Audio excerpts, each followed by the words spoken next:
Welcome back, everyone, here to Bronx Talks. Today, got a very special video for you guys. Today, we're going to be talking about the Yankees and their top 10 prospects. Going to be giving you some information on each player. Obviously, the Yankees have a lot of prospects that get a lot of talk, they get a lot of hype, rightfully so. We're going to be talking about them and probably learned something new about one of these prospects. Some of them are very new to the Yankees' top 10 prospect list. So we're just going to be talking about it and having some conversations about them.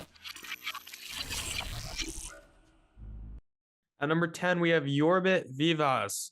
We acquired him from the Dodgers in exchange for Trey Sweeney. We also got Victor Gonzalez, a lefty reliever in that trade.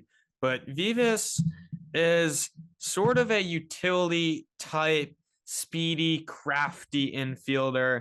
Not much power, but very elite contact. I've heard mixed opinions about his defense. Some say it's great. Some people say his range isn't that good and the arm strength is questionable. So I see him kind of being more of a second baseman, but this guy could definitely be an asset for the Yankees. Can really play everywhere.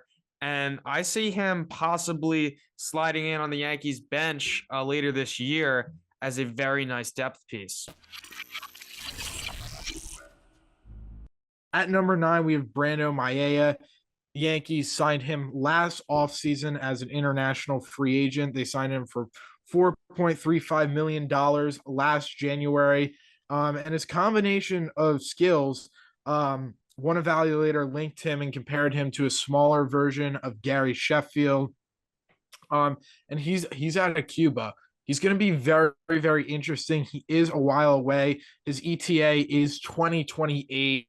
I believe when he was signed, he was only, 16, 17 years old. So he's a little bit away, but he's a very, very solid player. And he's going to be very big for the Yankees in the future. He is an outfielder, but he is a while away, but I think he'll definitely be worth the wait. Number 8, we have Will Warren. Now, he was drafted in the 8th round of 2021 by the Yankees, although he has exceeded everyone's expectations. He's added a sinker and upgraded his slider since being drafted, although this guy reached Double-A in just 2 months of making his pro debut last year. This guy, you've probably heard his name a little bit. Probably not going to see him this year, although expect him to be in our rotation in 2025 and for a long time after that. At number 7, we have Austin Wells. We obviously saw Austin Wells last season behind the dish, and he got off to maybe a little bit of a slow start, but then really started to dial in. I think definitely down the stretch, we saw a lot of power out of Austin Wells. He definitely has a great looking swing. It's going to take time to develop as a catcher, right? There's no easy task there. Getting called up, being a rookie catcher, it's very, very hard to do. But it looked like he was learning quickly. He's best friends with Anthony Volpe, and I think the Yankees have this guy in their plans for a very long time behind the dish there. As the Yankees starting catcher this season, I think he'll be the backup, but I think he'll mostly platoon with Trevino. I don't think Trevino is going to get, be the every single day starting catcher or something like that. Like, I think they're going to split a decent amount of time, but we'll see what happens. Definitely going to be an exciting year for Austin Wells, as this really is sort of his sophomore season, although he didn't play a ton of games last year. But it's definitely going to be interesting to see what we see out of Austin Wells this year. And this is going to be a big turning point for the Yankees on what they do in the future at the catching position based off how Wells plays this season. At number 6, we have Roderick Arias, shortstop. I believe he was signed internationally. Now, this guy, his ETA is 2027. So he is still very, very young and very far off. Although we have heard loads of things about this guy. He has so much talent between defense, his arm strength, his raw power. He really has the full package. And Ryan, it's going to be very, very interesting what happens when this guy comes up, because he is supposed to be a premier shortstop in MLB. Up next at number 5, we have George Lombard Jr., the Yankees' first round pick last season.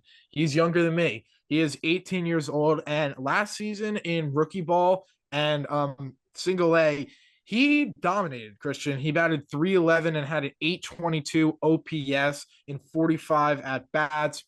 Um, Look, didn't have any home runs, right? Zero home runs, but the kid is only 18 years old. First half, less than half of season of pro ball. I'd say that's very, very impressive. And it's going to take a lot of time for this kid to develop. He's 18 years old, but everything I've heard is that this kid is very, very good. He comes from a dad who played in the major leagues, currently the bench coach for the Detroit Tigers. So this kid is going to learn quickly. And a lot of people say he is a 5 tool player, Christian. He does it all.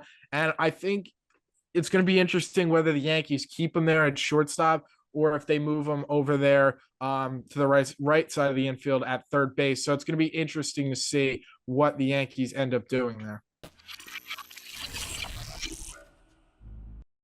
At number 4, we have Chase Hampton, right-handed pitcher. And the biggest thing with this guy is his fastball. It is absolutely electric. He's pushing 99, and he has exceptional command and just in general movement with a fastball. It's very, very impressive. And to go along with that, his curveball and slider are also very, very elite. This guy is still relatively far off.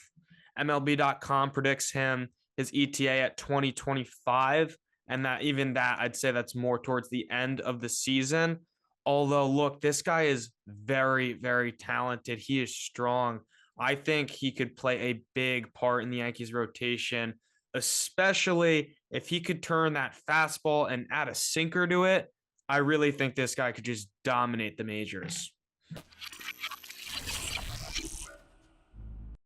At number 3, we have Everson Pereira. We saw Everson Pereira at the tail end of last season, and he was not good. In 93 at bats, he batted 151, hit no home runs, and had a 427 OPS.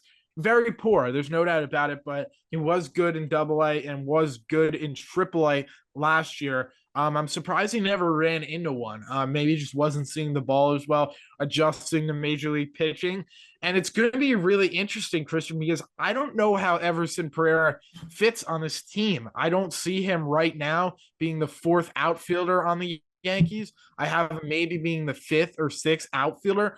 He does have options. I think it's likely he starts the season in AAA. He is 22 years old. You're not going to give up on someone that young. He's ranked number 3 on this list for a reason. But Christian, he is definitely someone I could see the Yankees dealing just because they're so stocked at that position and he's so young, and other teams could, be interested in Everson Pereira. But he's ranked this high for a reason. He has a lot of talent, but last season was just not it for him. At number 2, we have Jason Dominguez. We all know Jason Dominguez, although this guy, really, I wouldn't even consider him a prospect anymore, but technically he still qualifies as one. He's going to miss the first half of 2024, although I am so excited for when he comes back because he was very, very special in the limited time that we saw him last year. Obviously, he got hyped up a ton throughout the minors, being out of this world, which is where he earned his nickname, the Martian. Although it's been one of the few prospects that comes up for the Yankees that we really say, wow, no wonder this guy was getting hyped up. This guy's legit. And that was really, really refreshing to see. So I'm just stoked to watch Jason Dominguez next year. I hope he recovers well. All the reports coming out are that he's actually doing really well. So I think this guy is a very special player, not just for the Yankees, but baseball. And I think he has a very, very long and great career ahead of him. And at number one, we have Spencer Jones. Spencer Jones is currently ranked as the Yankees' number one prospect. His ETA is 2025. I think he'll start in Double A this season, probably work his way up to Triple A. This guy has unreal power. Him in Yankee Stadium is crazy. He's been compared to the lefty Aaron Judge, has a similar stature as Aaron Judge, and he's a big boy. And he hits the ball far and he hits it hard. And there's just a lot of talent behind this kid. And he's definitely going to be someone that's going to be really exciting to watch in the future. A big homegrown Yankee lefty power bat.